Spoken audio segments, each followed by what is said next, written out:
Welcome to Talk Dizzy to Me, the show that brings you a comprehensive look into the complex field of dizziness.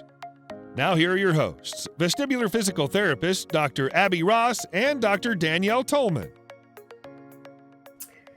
Welcome back to an episode of Talk Dizzy to Me. I am Dr. Danielle Tolman, a vestibular physical therapist, and as always, joined by my co-host, Dr. Abby Ross, who is also a vestibular physical therapist and a neuroclinical specialist. And today we are joined again by a very special guest. We had Sarah on in a couple of past seasons, and we're very excited to have her back on today to give us some insight into the patient perspective of the vestibular journey. Welcome, Sarah. Thanks for joining us again. Yeah, thank you for having me. I'm excited to hopefully share some wisdom. I'm really pumped. So the first time that Sarah and I met was long ago. It's years now, which I can't believe how fast time is flying. But her and I were working together to sort out some vestibular dysfunction symptoms. And then since then, we've kind of kept tabs with what each other were doing and kind of following your path along the way to see how you progress through your journey. So we're really excited to have you. Thanks again for taking some time out of your busy schedule to be here. Yeah, happy to be here. Yeah. Well, awesome. Well, why don't we start about talking about how to find the right clinician? You have worked with a great multidisciplinary team in the past and have some great recommendations in terms of who to have in your corner. So where should someone start by finding the right clinician to work with them? Yeah, I think, that's a multifactorial question because whether or not a clinician has the knowledge is a different question than are they a good fit for you, which is a different fit than are they a good fit for your problem. And so to start, I'll just talk about maybe some ways to weed out where you might be wasting time and beyond just assuming they have the scope of knowledge. And the first would be to ask questions about their methodology. So why are they doing something? Can they explain it back to you? I think it's pretty commonly understood in academia and higher education that like the best way to show that you've learned something is to actually teach it to someone else. And so if they have an inability to explain something in simplistic terms, it might be that they don't understand it. Moreover, if they don't want to take the time to walk you through and empower you as the patient, it's not really a good vote for them in that respect as well. So I would say start there. I would familiarize yourself with the appropriate accreditation. So I think that there's a way to become a quote concussion specialist with like a weekend course, just as an example, and a vestibular person like that. And then there's the way to, really do a fellowship and expand upon your knowledge. And so those are some things to consider. And while credentials aren't necessarily the start and end to understanding someone's knowledge and potential to help you, it's a decent place to start in terms of understanding their education and also the way they're going to approach your problem.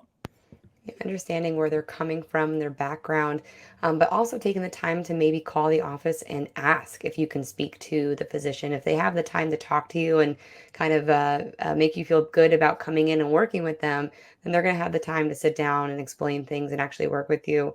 But if somebody answers the phone, they're like, yeah, we see some concussion patients. That's probably not a place to go if you're suffering from concussion symptoms. So that's definitely a good piece of advice. The last thing I'll add is one thing that's really impressed me about the physician that I'm currently working under. I'm a clinical assistant for Dr. Nate Kaiser in Chelsea, Michigan right now.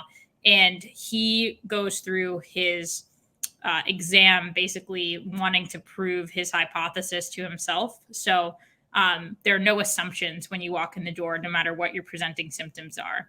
And, if you're educated in physiology and the way the vestibular system works, specifically this podcast, like you should be able to examine and test things along the way to ensure that you're on the right track, affecting the right variables, and also making sure not to overdo it on your patient. And so I think being humble enough to sort of check your own hypothesis and continue to ask questions as you go, I think that's an important thing that sets the best clinicians apart. That's huge. I think not going in with the thought of like, all right, this is the diagnosis, this is what I'm going to find. Vestibular patients can actually vary from visit to visit. And being able to look at that and be able to change and pivot in that day is huge, and to not overdo it. That was a great piece of advice. I think we have a lot of people that we see through Balancing Act and the telehealth services that are kind of like on their last straw with things, and they've tried everything under the sun, and they've tried vestibular therapy in the past, and it just, it didn't work for them. It made them feel worse. They had bad experiences. It's because somebody pushed them too hard, too fast, too soon.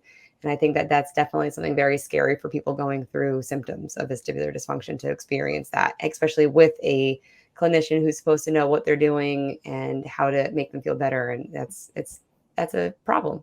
Mm-hmm. Well, one thing that I think it's important for people suffering from vestibular based problems to know, and you guys can correct me if you're wrong because I'm not a clinician, but the increase in symptoms, they're uncomfortable and that's not fun, but they aren't causing harm. You're not injuring your brain, your inner ear, you're not injuring any of that circuitry by pushing too far. And I think people get scared by it. And it's not comfortable. I'm not saying, go do this, it's great. But understanding that you're not causing harm, you're not actually making things worse, I think is a useful thing to bring up with patients, especially because I think the whole goal of physical therapy is to get you uncomfortable and build up that tolerance strategically and specifically. But within I think reason. that thing is good. Yeah, you need to start. We have this conversation with patients all the time because, one, we warn them that therapy is probably going to stimulate some symptoms. It is normal to stimulate symptoms as long as you stimulate it within a very therapeutic threshold. Abby and I will describe this as the rule of 5 to our patients. It's okay if you hang out that 3, 4, 5 out of 10 area when we're doing these exercises, but we should never push past that, and your symptoms should return to baseline after taking a rest for about a minute or two, never more. But you can push too hard, too fast, and it's very counterintuitive. However, you need to push in order to make something successful and work and be efficient. It's like going to the gym and lifting 1 pound weights. Anybody can pick up a 1 pound weight and do bicep curls. And if it doesn't feel like you're burning anything or you have muscle soreness, you're not building anything. It's not until you pick up those heavier weights, you stimulate a little bit of burn, a little bit of fatigue in those muscles, and you can continue to build from there. So that's a really great point, Sarah. Yeah, and I'll just add that I just wrote an article for Brain Injury Professional Magazine, and I won't spill all the details, but an idea within that article is about using objective metrics in the therapy room. And so the idea that something as simple as, using a pulse ox and tracking heart rate and looking at recovery, because you'll often find with vestibular visual exercise that's actually you're going to see a change because it's stress. It's a objective marker of strain on the body, and so understanding those effects, watching recovery can be sometimes better than relying exclusively on subjective reporting.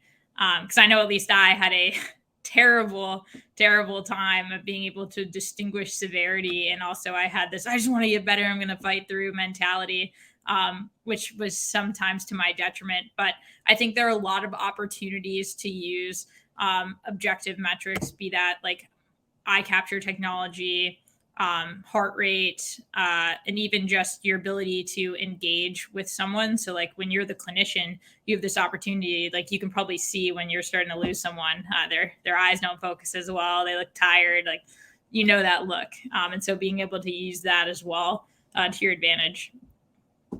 You bring up a really good point when it comes to finding the right care team, and that is finding someone you're comfortable being a teammate with too, because what you're describing right now, yes, there are objective measures that we can use, but also subjective measures. And it's really important that patients communicate effectively with their provider so their provider can adjust whatever recommendations they're providing. So if it's too much too fast, yes, there are things we can notice about a patient, but also it's really important that the patient themselves says, I had symptoms for 3 hours after my session with you. Is there something we can change about this? And that means you're having a dosage problem and your provider should adjust that.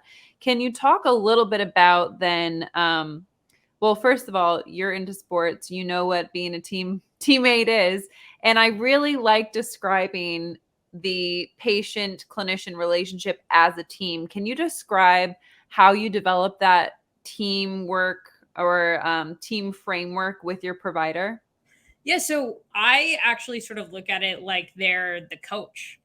So obviously wanting team success, but there isn't necessarily, equality in knowledge or understanding. So I think about it as coaching and relying. So you have to have trust in the fact that A, your coach wants you to win, whatever that means for you. B, that they have the knowledge to teach you, and see that they have some teaching skills. They're actually good enough to explain it. And so that's sort of my perspective. And I would say your teammates can be your support system, but I look to the therapist as the coach. I like the term that you used and along the lines of they want you to win. And I think that there's an aspect of that that's really important about somebody's journey to feeling better is I'm hoping that people out there find a clinician who will ask you, what is your goal for therapy? What do you want to achieve? What do you want to get back to? And then setting that metric in order to figure out, what that measure is for success. Because, not only do we have metrics that we use to objectively measure somebody's progress, but we need the patient to also feel like they're winning, that they're gaining back quality of life, that they're getting back to the point that they want to get back to. But in some circumstances too, expectations have to be managed. Can you talk a little bit about what managing expectations look like for somebody going through, a vestibular dysfunction journey? Yeah, well, first, to your point that you should ask people what winning looks like to them, I think that's a great opportunity to learn what's valuable to the patient and also have an opportunity to manage expectations. Like if you have congenital or uh, what's it called when it like gets worse over time? Degenerative. Progressive There we or go. degenerative? Degenerative condition. I worked a full day today. Degenerative condition. Like you might want to have a different conversation if the person is like really trying to get back to riding a roller coaster with their grandkids. Like that's a different conversation and an opportunity to sort of mediate what their expectations are. But with regards to managing your expectations as the patient, I think the first would be that it's going to take effort and it's not an overnight fix. I think you can liken it to, improving your fitness or weight loss. Like it requires consistent effort. And I think sometimes helping explain the physiology behind why that's the case is useful. If you think about retraining pathways within the brain and improving sensory integration and your sensory processing, that stuff is not a quick or easy thing that can be accomplished. It's more complex than just building muscle. And you think about how long it takes to get fit in the gym. So those things I think are important to keep in mind and explain. In addition to that, I think that it's important to build small victories along the way and really build in goals. So just as an example, from my own life, if my goal was I was crazy. I was like trying to run a half marathon. I thought that would be really cool and a kind of ultimate like FU to the situation. But in order to run a half marathon, you have to run like a mile. And in order to run a mile, you have to tolerate, elevated cardiovascular output. And like you just got to backtrack that a bit. And so the same thing can be, said for getting back into a school environment. You have to be able to read at home by yourself before you can, be in a classroom. And so understanding that progression and working with your clinician to set like mile markers along the race, to use that analogy, I think can be really useful, and also understanding where you're at in your healing journey. I'm laughing because I remember being in the mix of all of that when you were trying so hard to get into that half marathon. But what's so great about it is you eventually did it. Yeah, I did. You eventually did it. October of 2019, I ran the Detroit half marathon and raised just over $6,000 for the Love Your Brain Foundation. See, that's amazing, but baby steps to get there, and knowing that it's not necessarily a purely linear progression. I have to really educate my patients on the fact that it's normal to have peaks and valleys going across your progress, and you're going to have good days, you're going to have bad days, just like you would if you were symptom free. And then I love the point that you made and you hit on about celebrating the small wins. I'll have some patients come in and say, "Oh, nothing's different. Everything's the same and nothing's getting better." But then I point out the different types of exercises that we've been doing, and they finally were able to start taking their dog for a walk, or they could bend over to put something in the dishwasher and stand back up without getting dizzy. So there's sometimes it's just the small wins that you got to focus on to watch that progress improve, and celebrate them. And, just because you can now bend over without getting dizzy doesn't mean that's any less more to celebrate than running a half marathon. Yeah, You and gotta on that, celebrate. there's been a lot of victories. I mean, the half marathon is an easy one to use because I really had to work for it. But one of my clinicians basically said, so like when everything first happened, I had a lot of problems, like couldn't seeing double, had like pre-syncope, it was, I threw up a lot, the world would spin, like going from the world spinning when you did things to having the world not spin is a drastic change that you will not miss. But he said one time, he kind of sat me down a ways out at the end of our appointment, and he was like, so the changes aren't going to be huge anymore. Like they're going to be subtle, but pretty soon you're going to be out. It's going to be 1 a.m. You're with your friends. I was in college, and you're just going to notice that you're out at 1 a.m. with your friends, and you're going to wake up the next day and you're going to be tired, but you're going to be able to go to the library. And like knowing that was going to happen. Or for instance, I had brain surgery in May of this past year, and it's been challenging to get back my driving stamina. So I feel very safe, but it's like for 40 minutes. And it's the same thing. It's like that seemed like such a hurdle, and it wasn't going to like noticeably get easier, but I commute a half hour to work every day, go get groceries, drive friends to the airport. And it just happens, and you have to take a step back and be like, wow, look at this. Or I come home today to do this podcast and I'm exhausted. I've been working since 9 o'clock. I've been up since 6:30 and I'm tired, and I'm like wolfing down my dinner, and I'm realizing that I have worked a whole day being on my feet, using my brain, dealing with patients, whatever. I come home and I'm able to, have this conversation, and I have work to do tonight. So like just being able to appreciate the way things have changed, I think is really important. Like gratitude is good for everyone. There's a lot of science behind that and positive psychology, but it's a very simple thing, even at the end of your session, to be like, hey, like what is working today? Like take note of that. And even on the bad days, they're probably better than your bad days from a month ago. Really good point. Now, audience members hearing this might think, well, yeah, it's easy for you to say, Sarah. You have done the work. It's been years of progress in the making now. What do you say to those patients who are in the thick of it at this moment? How do they keep, quote unquote, their eyes on the prize, or their eyes on the stepping stones to get to the prize?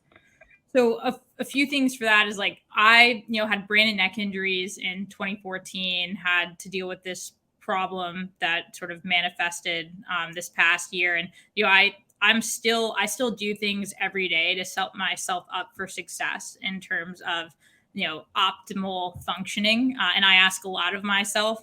So like I'm going to be in a, intense academic program. I work but it's by no means easy. But I say, what would I tell like myself, my high school junior self, who was known as the weird pukey kid in class?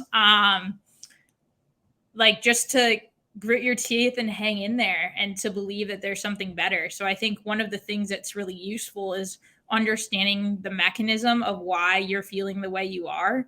And knowing that, the coolest part about the brain is that it has like plasticity. It can change, and it can change for the better. And so scientifically, it's, not correct to say that things won't get better. They might not get perfect. Like you might not get back to, a life where you never have to think about it, but you can get very close. And I'd also challenge people to think about what else they can do, not only to support themselves, but like, what does a meaningful life mean? I think from a young age, I was forced to, really contemplate where I could get fulfillment from and what success really meant. And I think in having flexibility in those terms really allows you to move through the challenging times. And none of that's easy. Like I said that, like, oh, just do it, check it off the list. But it takes a lot of consistent effort. Well, I was going to kind of comment on that and say that, you know, I found in the years that we've been working with vestibular patients, there are different types of people, right? Just like we all have different learning styles, we all have different ways of approaching therapy. And there are some people like you where we have to reel you in because you are those consistent go-getters that does everything they can. Like I remember you were just so concentrating on working hard and putting everything you can to get back to normal. And sometimes you were pretty hard on yourself if you felt like you weren't at the standard that you wanted to hold yourself to. So there's definitely that side of the spectrum. And then there's the other side of the spectrum where there are people that just feel like, oh, this is it. This is the rest of my life. I should just give up. And nothing I'm doing is going to make it feel better. And that this is just, you know, what it's going to be. And I had to say, there's a lot to be said for consistent hard work and also giving yourself grace. Yes. Reminding yourself that you're human and that, you know, things are going to progress the way they're going to progress. And as long as you stay vigilant and consistent and you give yourself a break and allow yourself to be human, like that is all part of the journey. You're going to have good days, bad days, up, down, days that are more symptomatic and days where you feel like you're back to close to your old self. You know, you just got to take it day by day and just give yourself the grace to kind of attempt that. Yeah. So they definitely my consistent effort definitely waxes and wanes. But I think one useful strategy that I think has gotten me through is taking a gameful approach to rehab. And so, you know, as a person, you can leverage your own psychology and what people know about human behavior to make it more than likely that you do some things at home for home therapy, just as an example, or make it more than likely that you go to bed with a more positive mindset. So things like habit tracking and rewarding yourself for consistency. For instance, I make a goal of doing some form of rehab. And this is really relevant because I dislocated my shoulder in February. Is like I set the goal at 6 days per week, consistent rehab. And that gives me a day to be like, I didn't get to it, you know? And so understanding your own fallibility, but also working in a system that supports you. Author named James Clear wrote a book called Atomic Habits, which I've definitely integrated a lot into my life. But he says people fall to the level of their systems, and it's very true. So if you think about a way that you can sort of utilize opportunities to better work the rehab process into your own life, the way that you exist, it's going to be a lot better than just trying to cram something in or do things in a way that might be antithetical to the way that you live your life. And that's going to be extremely individual, but I would just encourage people to utilize that. I was going to say, I'm actually currently reading that book. And when you started speaking, I was like, she's had to have read that book. Oh, yeah. Oh, yeah. Big fan of James Clear. Yep. And part of it is, like you said, I'm just going to reiterate a little bit, changing the system, right? So doing things like habit tracking and not thinking about necessarily the end goal all the time, but what are the steps that it takes to get to that end goal? That's the system. That's the process that gets you there. So that's really good. Danny, did you have something to add to that? I did, but I lost my train of thought. I'll be completely honest. That's okay. Oh, I was going to say that I talk to patients a lot about habit forming, just in the way of looking at what they do on a daily basis and finding a way to tie an exercise to that every single day habit. So if you brush your teeth every morning, maybe do an exercise while you're brushing your teeth or after you eat lunch, or if you have some certain things that you do on certain days. I had a really great recommendation from a patient, from everyone wearing Apple Watches now. You can set reminders to breathe or to stand. And she had it set for a certain frequency that every time it reminded her to stand or breathe, she would do a vestibular exercise. So there's different little things that we learn from patients that are new from day to day that are really helpful. But it's going to be very individualized and something that is going to have to just be worked into their daily routine. Yeah, I'd also reinforce that a little bit is better than nothing at all.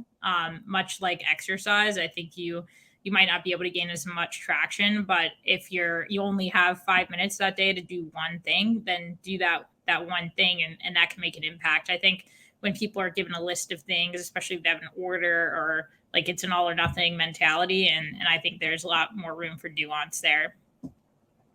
All right, we are at this portion where we need gold nuggets. All right, we need tips for all of our listeners. Just because I know that a lot of what you can offer in terms of tips and tricks, it can be extremely helpful for people who are listening. So, why don't we start with, you can give us fast things, you can elaborate as much as you want, but why don't you give us some tips on how to maintain your social life and relationships while living with symptoms and vestibular dysfunction? We'll start there. Yeah, well, I think one thing to really think about in regards to managing, the vestibular stuff while you're going through it is that to sort of switch and the reframe on, like, I'm going back to my old life and you're moving forward to a new life. Like, I talk about, it's really well exemplified with my case, because this all started when I was a teenager, and now I'm 25. And so I've been moving forward through different stages of life, quite obviously. Like, I graduated from college, I graduated from high school. And so, like, in the same way that my friends aren't in the same place that they were in 2014, I'm not either. And might it be different than if none of this had ever happened? Sure. But I think it's an important reframe when sort of thinking about your life. Because I think you can ask my dad, and he's really busy trying to get back to his college days. Like, but that's not going to happen, right? Like, and stuff like that, or their pre-children, post-marriage days, right? Like the glory days, whatever they may use. So I think having that mentality surrounding, symptom onset and moving forward, I think is important to sort of optimize the way you feel about where you are. That being said, social situation. So if my friends listen to this, they'll get a kick out of this, because I don't think anyone would take social advice from me. But I guess there are a few ways to think about it. I'm going to take romantic relationships and put it off to the side. I can talk about that, but I want to give that its own due. So in terms of engaging with friends, the first off would be, hopefully there are people in your life where you can be vulnerable and actually share even a portion of what you experience. So I found that, when things first happened, and even in college when I got this fresh start, like, a lot of people were willing to meet me in the way that I needed to live. And, those are the people I still talk to. There's something to be said for that. So I would say first, don't lose hope that your friends won't meet you where you're at. The second is you have the opportunity to take control of the situation. So, the way I made a lot of my friends in college was on, we have this thing, welcome week, which is when you live in the dorms, but classes haven't started yet. And you're supposed to meet people, and you go to parties, and it's syllabus week anyway. So there's not a lot of learning being had. And my core group of friends to go through university with were the people that didn't really want to go out on the third night of college. I was tired and symptomatic, but I'm not sure I told them in that moment, but believe it or not, there were other kids that were just too tired. And maybe it's because I was in the honors college, so that trend's nerdier. So, and I set the situation. So I was like, hey, let's have a fun, chat and game night to get to know each other in my dorm room. And let's hang out there. So I set the scene. So I knew that I could be comfortable because it was my room. I knew I'd have what I would need. I knew it was close to the bathroom because I lucked out, and I knew that I could create the environment I wanted to. So, if you have a vestibular problem and, maybe going out to dinner is super challenging, invite a few friends over to take out. You can control the environment and then share in social experiences. So that's, I'll stop there. I just talked a lot. Any comments? No, I love that, taking control of the situation, because I feel like, oh, I don't know why that never crossed my mind before, to instruct patients to take that upon themselves to take control of the situation, because I think a lot of patients suffering from vestibular dysfunction feel out of control. They're losing control of their life. And I like that idea of gaining back control in some way. Did you find it hard to get people to understand that you had symptoms and things were difficult for you? What did that look like? So I think that it got easier with the maturity increase as I got older. So I think if you were to talk to your average 16-year-old, they might struggle to empathize. But I would say that gets out of people's systems after high school. So I would say I have a slightly like biased sample in terms of my experience.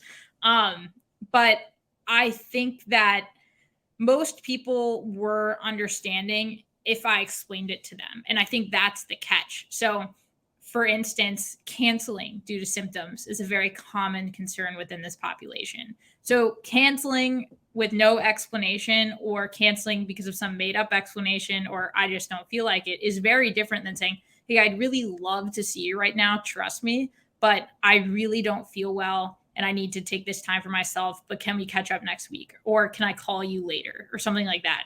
And that's a very different conversation. So in some ways, unfairly, yes, it is on that person to sort of divulge and share. But I think like Brene Brown has made a living off of saying vulnerability is met with vulnerability. Being willing to communicate and knowing that you have enough self-worth to be if they aren't willing to modify based off your needs, and they might not be worth it for you, especially if your ask isn't too much. And I say it goes back to putting the social existence on your terms. So for instance, the majority of dating for my generation occurs via apps. And so like I will suggest and or only agree to places where I know I'll be comfortable. And I think that's a useful thing to play to your strategy. And if you're planning a date night with your husband, why don't you order takeout in and have a movie or go for a walk in a park and maybe like not go to the Bruce Springsteen concert where that might be a bit too much.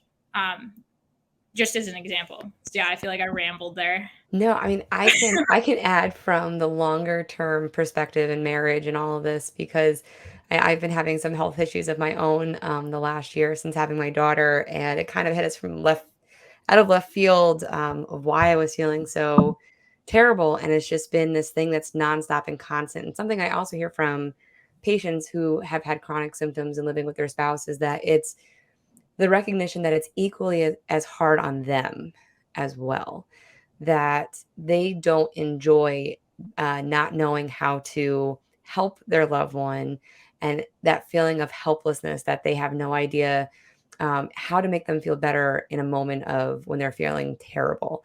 And to see that day in and day out, it definitely wears down on somebody in that long-term relationship where sometimes you just have to both sit back and admit this sucks. Like, this is just really shitty, and you feel bad and I feel bad and we just feel bad together, and let's figure out how to move forward. It's definitely not all rainbows and roses, but I think that your point in communication is huge. You have to be able to communicate and be able to empathize with the other party, even if you're the one suffering from the symptoms. Yeah, and I can give you a good story in that I lived with 5 other people in college, and we were throwing sort of end of term, post exams, ugly Christmas sweater party.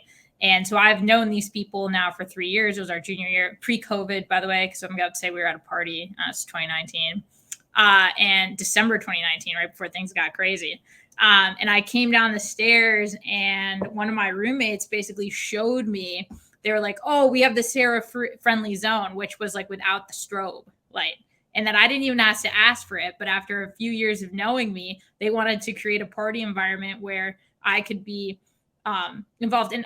Like, I would have been affected by the light, but I wouldn't have not gone anyway. But they were like, the party's in our house. Like, we want you involved. And it was a really fun time. But I just think that if you give people the chance and the knowledge, I think you might be pleasantly surprised. So I just like to share that story because it shows what good can happen. Yeah. And you may or may not have explicitly expressed that, but I do think that part of the success in relationships, whether it's romantic or friendship, is expressing your needs. And we talked a little bit about that when we were speaking about vulnerability. But one of the things I want to dive a little bit more into is you're a super positive person. Your mindset is admirable, right? Like, I wish I had your brain all the time when it comes to your mindset.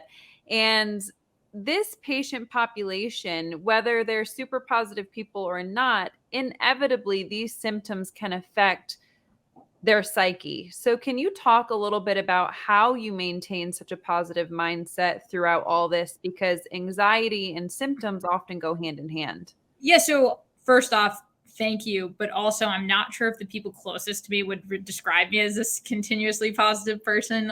So I don't want to necessarily go with the complete facade. When people ask, are you glass half full or half empty? I go, I'm glass spilled over. But I think it's, prepare for the best, expect the worst, and you can never be disappointed. So I would say that I put consistent effort into maintaining a positive outlook and frame shift around the situation. And even like with my recent shoulder dislocation, which is a very straightforward orthopedic issue that is really only hindering my ability to increase my deadlift, post-op and get back to the climbing gym. So small things in comparison to where I've been, thinking about how much I'm learning about body mechanics and, getting insight into like the ER trauma experience from a place that I can remember it and like really recount it and be educated because I'm aspiring to be a clinician, like trying to find the positive. So like that came about 3 weeks after the woe is me sitting on the couch watching Shrek with pain medication. So like, I think you're catching me at a point where I can be this positive person. I think part of my ability to have a positive outlook and optimistic outlook about my prognosis was because I allowed myself to feel the feelings when they come. And so one of the things that I think has really saved me is like, it sucks and you have to bask in the suck. And I had a lot of significant health challenges, especially in this last year, that resulted in needing brain surgery. And like, you can't pretend that it doesn't suck. And so like, this is going to sound stupid, but I swear it's effective. And that like, you just got to set a timer and be like, for these next 10 minutes, I'm going to be miserable. I'm going to be mad. I might cry. I might punch something. You don't know. And like, but when the timer goes off, you walk away and you're like, this is not productive. But I do think that like pain demands to be felt. And so I think it's important to have those things. I also am really heavily reliant and eternally grateful for my very strong support system, be that my, immediate family, friends, even clinicians, like people that I have that I can trust. I think it's important, and being able to, have those feelings validated, have a place for them. I'm a really big journaler. I think one of the frustrating things with vestibular disorders specifically is that there's often a period of invalidation before you really get to the root of your symptoms. So because of the nature of my injury, and I like didn't necessarily have that because it was pretty obvious what was going on. And so I didn't have that like wondering, why is the world spinning moment? But for a lot of people, I know that's the case, and it's hard to diagnose, and vestibular specialists are hard to find. And so I think being able to trust your gut and having, especially as a clinician, offering that opportunity to validate your patient whenever possible, I think is really important.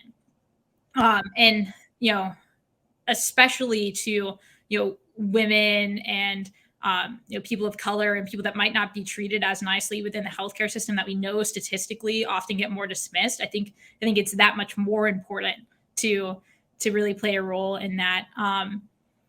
And I think it comes down to and I guess the last main thing that has really helped me is that I learned the science behind what was happening. So there was an understanding. So it's like, if you think about a baby, why babies cry all the time, it's because like they have no idea what's going on. Like all of a sudden you pick them up and, they're upset about it or whatever.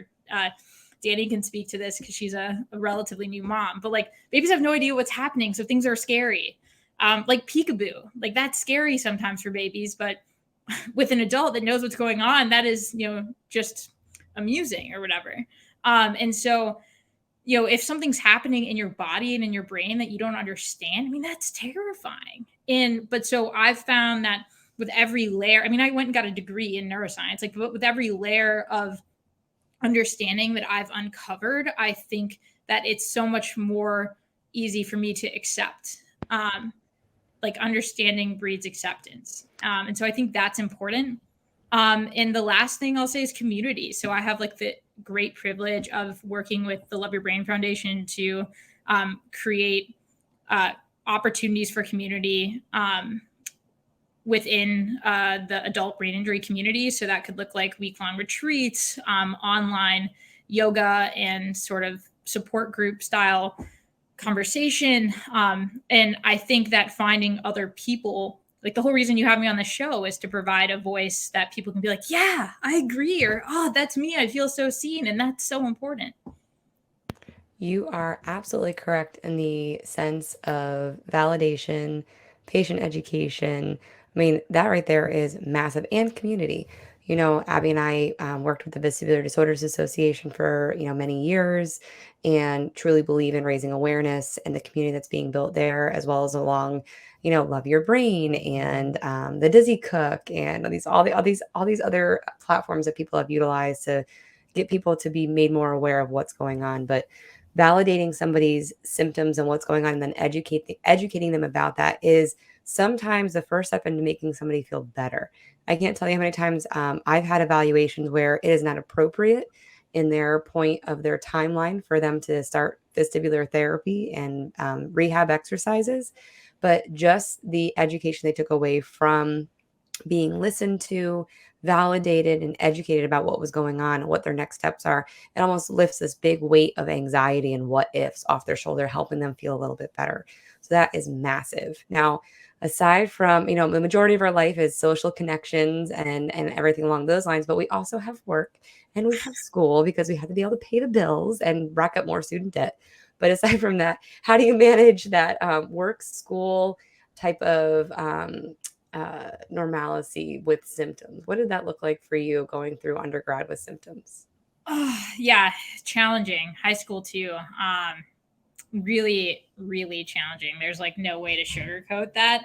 But I think you have to work with your clinician and also grow with experience in little ways that can help make a big change.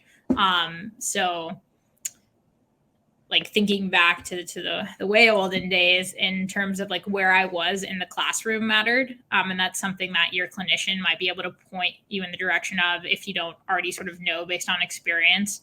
And that, like, as an example, which is pretty common, if you have like positional vertigo where like turning to your left is going to be a huge problem, then you probably shouldn't sit on the right side of the classroom.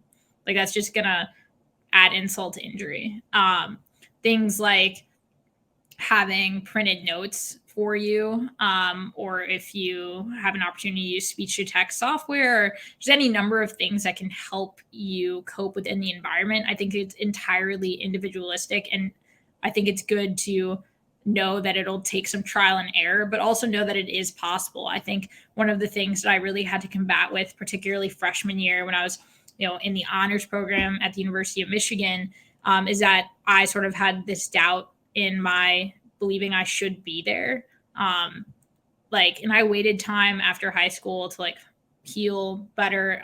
But sort of having this foundational understanding that like you deserve to be there, and it's up to both you, your teacher or your employer, and, your clinicians to make it work, I think is important. And by that same token, it's also important for you to sort of be in touch with yourself about when it's not productive. So like I took a semester off of college, sort of in the middle, because I was deteriorating fast in realms outside of the vestibular system, but like I needed to pull out because it wasn't productive for my healing. It wasn't productive for my health, and knowing that that was okay, and that I'm still going to go on to be a successful person.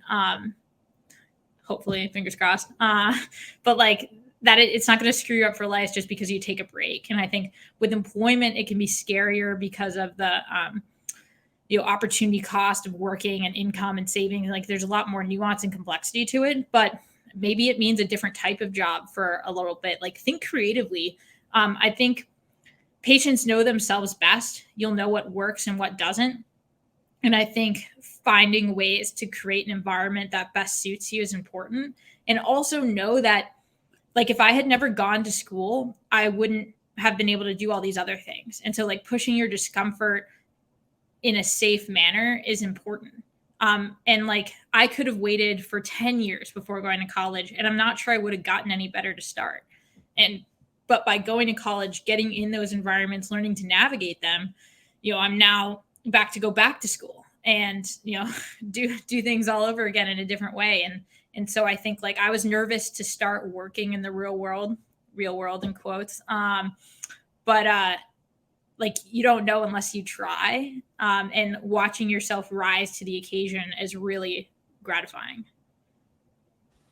All really great tips. And Dr. Sue Whitney mimicked some of the things you said. You said it in different words, but sometimes when we avoid the things that make our life more normal, it actually makes it worse in the long run. And I think the example we were talking about when we were speaking to her was light sensitivity or something along those lines, where people want to avoid it, or even movement. You want to avoid movement because it triggers you, but sometimes the best thing you can do for yourself is to dive in and use graded exposure and the stepping stones to get back on that path of normalcy and what feels good for your life and your purpose and your path. Always an absolute pleasure speaking to you. And I'm so glad you came on the show again. Do you have any, little send-off messages or mic drop moments for our audience before we let you go? I don't know about mic drop, but I would like the record to reflect that I've never before spoken about my personal life. And that was thrilling, I suppose. It'll be the first time my parents are to the vest. Yeah. I'm sure. If my parents listen to this, it'll be the first time they're hearing that you can go on dates. Love that. By the way, to our audience that just listens and doesn't watch us on YouTube, Sarah had Danny and I both cracking up several times during this episode, but you didn't hear our laughter because we're on mute.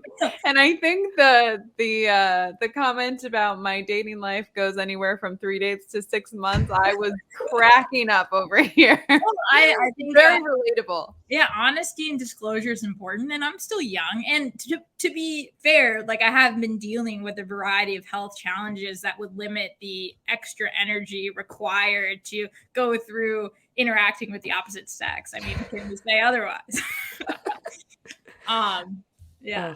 Well, and I guess where you can find me if you really enjoyed listening to this, if you're in that small, minute population that believes I have something to say, you can follow me on Instagram. I post things from time to time about what I'm up to, at sren20.